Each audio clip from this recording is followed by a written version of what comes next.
Hello and welcome to Workers' Comp Unwrapped, the podcast that simplifies workers' compensation for physicians.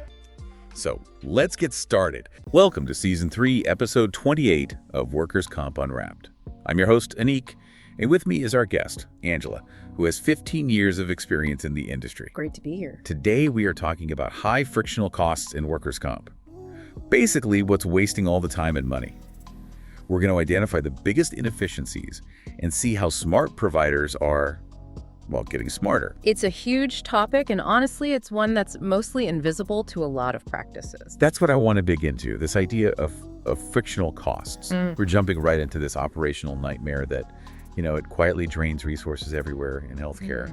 But it feels like nowhere is it more acute, more punishing than in workers' comp. Oh, absolutely. These are the hidden taxes on your efficiency, and they are enormous. When providers look at their costs, they see the obvious stuff, right? Like hard costs, salaries, rent, supplies. Exactly. But the real analysis, the one we're doing today, is about everything that happens around the actual patient care. It's all the operational waste. Okay, so let's get a clear definition on the table.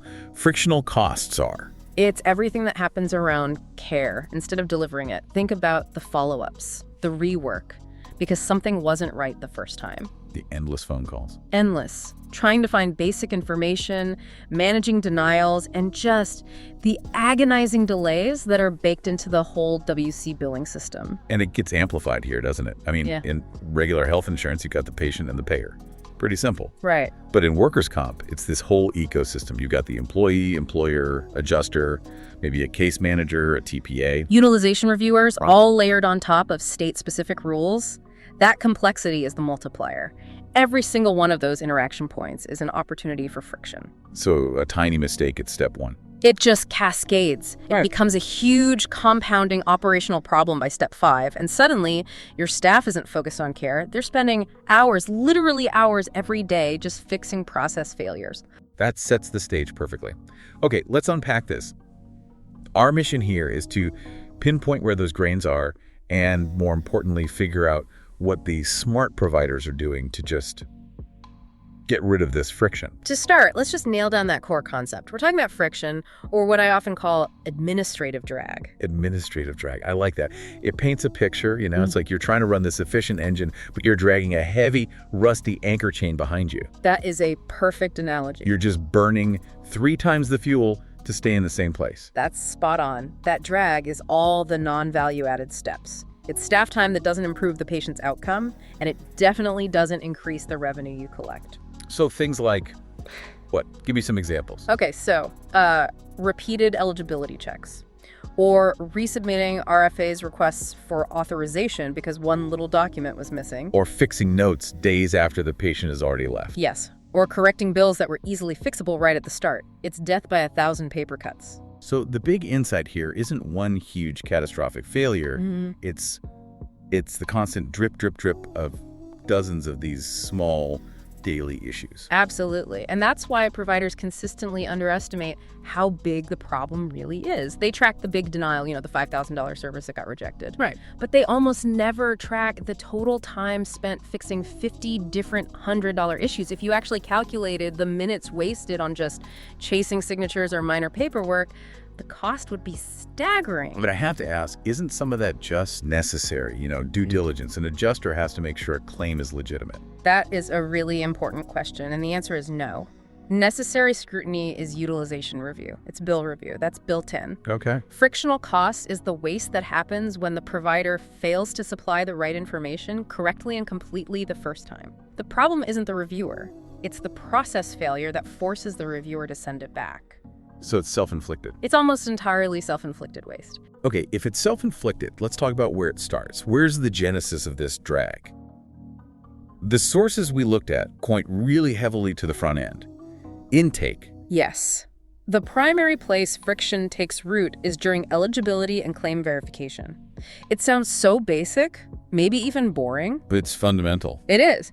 Getting that foundational step wrong is the upstream source of almost all the downstream pain. So what are we talking about specifically? What are the types of errors at the front desk that just become so destructive later on? It's the simple identifiers. An incorrect claim number gets typed in. Or maybe the employer details are outdated. Or the adjuster changed last week. Exactly.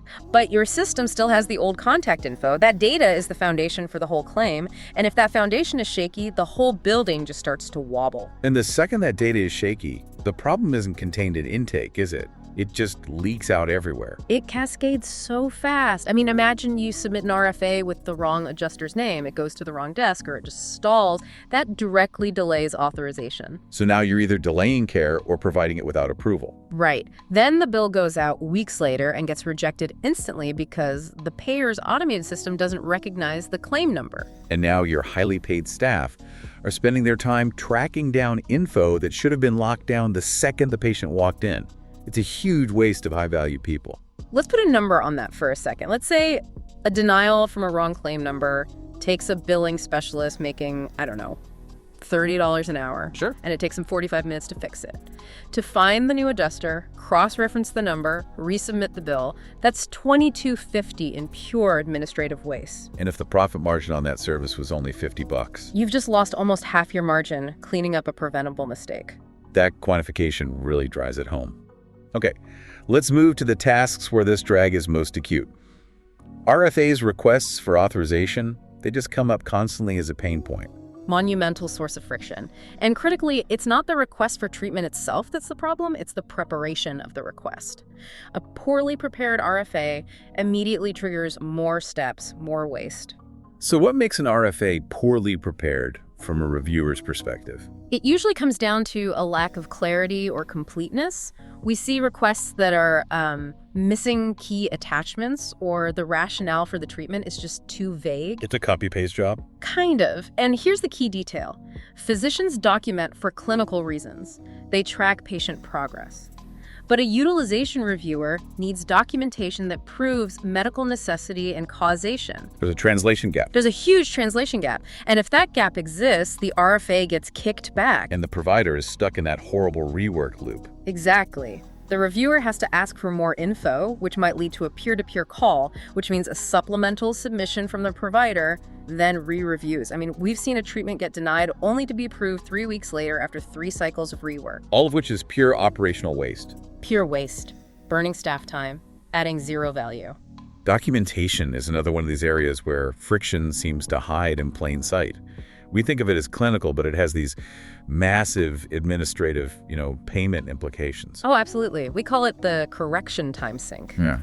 Staff spend so much time after the visit correcting or adding to notes because the first version didn't clearly address the key administrative points. And what are those key points that always trip up the system? It's mainly about clarifying work status, setting expectations for the next level of care, and explicitly confirming causation linking the treatment back to the original injury. Because the adjuster and the reviewers need to see that link. They all rely on it to approve the next steps and pay the bill.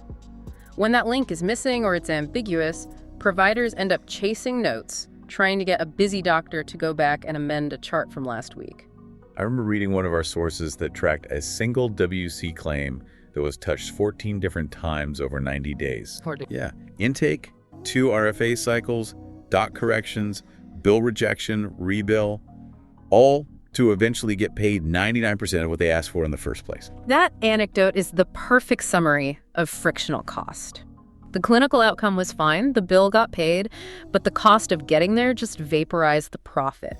So if the front end is where the water starts leaking, I guess the billing department is where you see the flood. That's it. That's where the friction becomes brutally visible on the revenue side. They're fighting fires all day. All day. Battling a denial cycle that stems almost entirely from those little misalignments that started weeks or even months earlier. So what are the typical misalignments that cause billing friction? Well, it moves beyond just the claim number. Now we're seeing simple but destructive things like incorrect coding or missing modifiers that are required by the state fee schedule. Which are mandatory in WC. Mandatory, or place of service issues, or maybe the biggest one, documentation that just doesn't support the level of service that was billed. So you bill for a complex visit, but the note looks like a simple checkup. And you are guaranteed a reduction or a denial, which, again, triggers the whole rework cycle. So this leads to rejections, denials, resubmissions. But here's the challenge. The staff feels busy, they're working hard, the money eventually comes in. How do you convince an organization they have a friction problem if they're still technically getting paid? That's the core challenge, you know? The metric can't just be, did we get paid? It has to be, how much did it cost us to get paid? The number of touches. Yes, how many touches did it take? If your claim requires 4 resubmissions, 2 corrections, 3 phone calls, you have a critical friction problem that's eating your profitability, even if your denial rate looks okay on paper. That's the real metric. The cost of staff time to manage the payment, not just the cost to deliver the service. Exactly. And the startling thing is many places spend more time administering the claim, fixing the mistakes, than they spent delivering the care. It's insane. Which is why we need to flip the script and talk about solutions. So what are these smarter providers doing differently? How are they escaping this drag? It's a complete philosophical shift. They focus on front-end controls instead of back-end cleanup. They just fundamentally understand that prevention is exponentially cheaper than correction. Stop the problem before it even gets in the system. Sounds simple, but what does that actually look like in practice? Well, this is where the hard work is. The best providers invest in standardization and automation at the very beginning. We're seeing 4 critical components. Okay, let's walk through them. First, rigorously standardized intake processes. This is more than just a form. It's digital checklists, mandatory fields in the software. They make sure claim and adjuster info is verified, not just asked for, before the patient even sees the doctor. So that wrong claim number problem never even starts. Okay, what's number 2? Second is stronger RFA templates. They don't just use a generic form, they build templates specifically for WC reviewers that force completeness. The rationale, the supporting notes, it's all embedded. It makes it easy for the doctor to be compliant without adding a ton of time. So it bridges that gap we talked about between the clinical note and the administrative need. Precisely. Third, they use documentation checklists, either during or right after the visit. It ensures those key details, work status, causation, are addressed while it's fresh, so no one is chasing notes 2 days later. And the 4th step, to close the loop. Finally, a robust system of pre-bill reviews. It's an internal audit. Before the claim leaves, staff check for alignment. Does the code match the note? Are all the WC modifiers there? Right. Catching that $5 error internally takes 2 minutes. Fixing it after a denial takes 45 minutes and weeks of delay. So the payoff isn't some magic bullet. It's just efficiency through prevention. That's it. Fewer denials, fewer follow-ups, and critically faster payment. And you do it all without hiring more people. You just repurpose your existing staff away from fixing mistakes and toward actual valuable work. This has been incredibly clarifying. If you're listening to this and your WC operation feels constantly busy, constantly strained, but you can't quite put your finger on where the time goes, friction is probably the reason.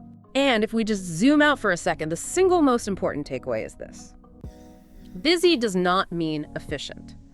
A staggering amount of effort in workers' comp is spent fixing problems that were entirely preventable with basic controls on the front end. And the brutal part is that these costs are invisible. They don't show up on a P&L statement, not directly. You only see them when you step back and actually measure the number of touches per claim. Right. Once you measure it, the opportunity for improvement becomes crystal clear. That's the transformation. From reactive cleanup to proactive control. That's where you find your profitability and your sanity. So, for you, our listener, here is a final provocative thought to leave you with, building on everything we've just talked about. If reducing friction is really about optimizing the front end, think about this. What is the true cost of not standardizing one single simple piece of information, like the adjuster's current contact info across all your systems, your EMR, your billing software, your spreadsheets? That one single point of inconsistency can launch weeks of delay and rework, not for one patient, for every single patient handled by that adjuster. Just think about that cascade of hidden costs when you fail to standardize the absolute basics. Thanks for listening to Workers' Comp Unwrapped. If you found value in today's episode, subscribe and share with fellow doctors. Stay informed and keep making a difference in your patient's care.